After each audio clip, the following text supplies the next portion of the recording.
Bonjour Sabaya. Aujourd'hui, on va utiliser les pourcentages massiques déterminés la dernière fois pour trouver une formule empirique et par suite la formule moléculaire d'un composé organique. Vous savez très bien qu'on a travaillé avec organique, un composé organique contenant C, H et O. Alors, la formule empirique va être C, X, H, Y, O, Z. C'est quoi X, Y et Z? X, Y et Z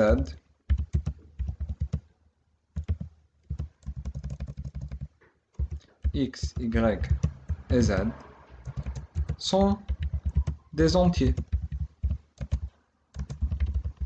Sont des entiers qui représentent le nombre d'atomes relatif le plus petit. Alors, X, Y et Z sont des entiers qui représentent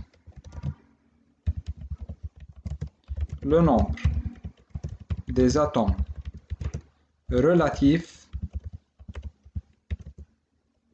les plus petits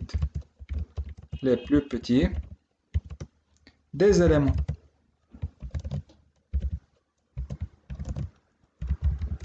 C, H et O. Nous avons travaillé avec un composé la dernière fois contenant seulement C, H et O.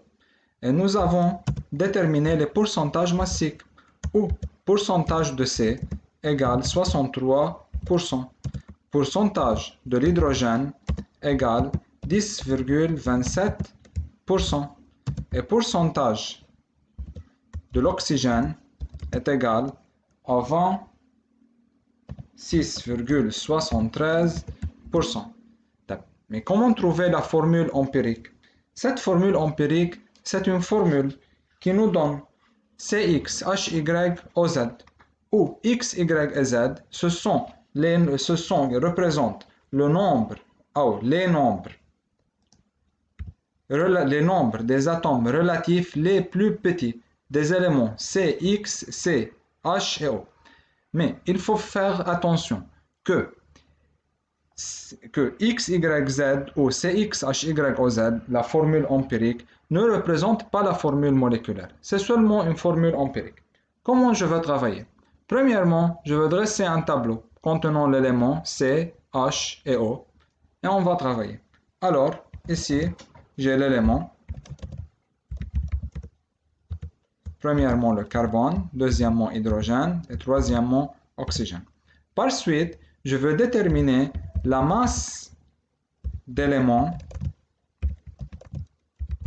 dans 100 grammes composés. 100 grammes composés. Pourquoi je suis en train d'utiliser ce nombre? Pourquoi non pas 50 grammes ou 10 grammes?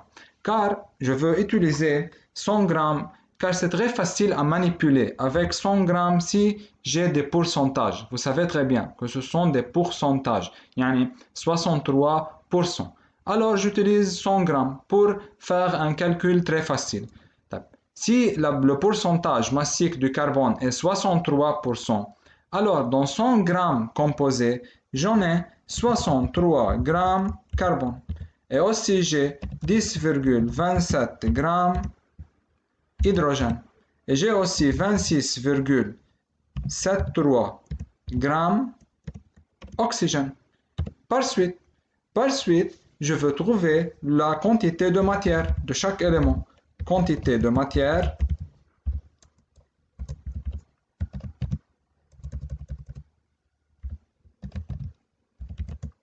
de chaque élément.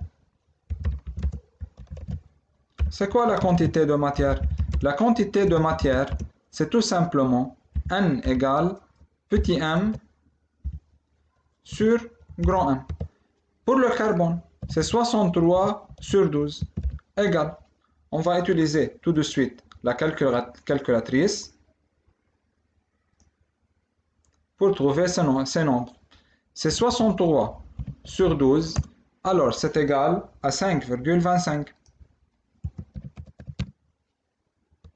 Ensuite, pour l'hydrogène, aussi, c'est 10,21 divisé par 1, la masse molaire de l'hydrogène. C'est aussi 10,27 mol. Toujours, je suis en train de trouver les quantités de matière. Alors, l'unité, c'est mol, mol et mol. Et pour l'oxygène, finalement, c'est 26,73 divisé par 16. C'est égal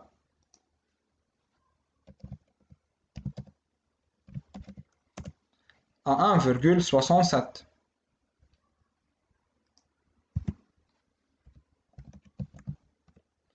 Finalement, je vois ici les fractions.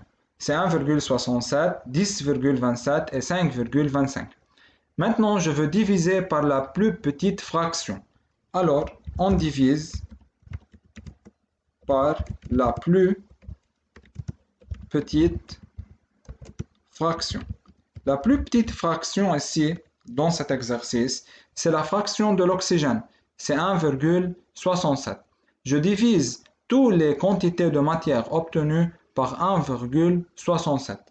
J'obtiens 5,25 divisé par 1,67. Alors, c'est égal à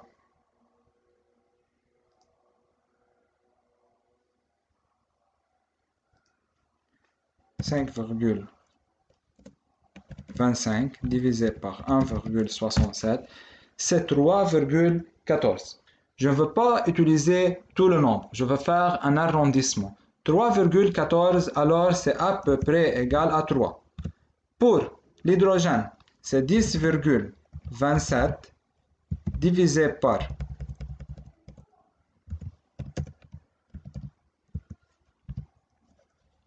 1,67 aussi. Alors c'est égal à 10,27 divisé par 1,67, c'est 6,14 aussi. Un arrondissement, alors c'est à peu près égal à 6. Finalement, l'oxygène, c'est 1,67 divisé par 1,67 égale à 1. Alors, j'ai obtenu maintenant les entiers x, y et z. Ce sont les entiers, c'est x, c'est y et c'est z. Alors, la formule empirique va être formule empirique et non pas la formule moléculaire. La formule empirique, c'est C3H6O1. C'est la formule empirique de ce composé. Par suite, on va travailler avec la formule moléculaire. Mais avant de travailler avec la formule moléculaire, vous allez essayer de résoudre l'exercice page 223, numéro 8. Dans cet exercice du manuel scolaire, vous avez les pourcentages massiques des éléments carbone, hydrogène, azote et soufre. Vous allez essayer de trouver la formule empirique de ce composé en utilisant la même méthode. Merci beaucoup.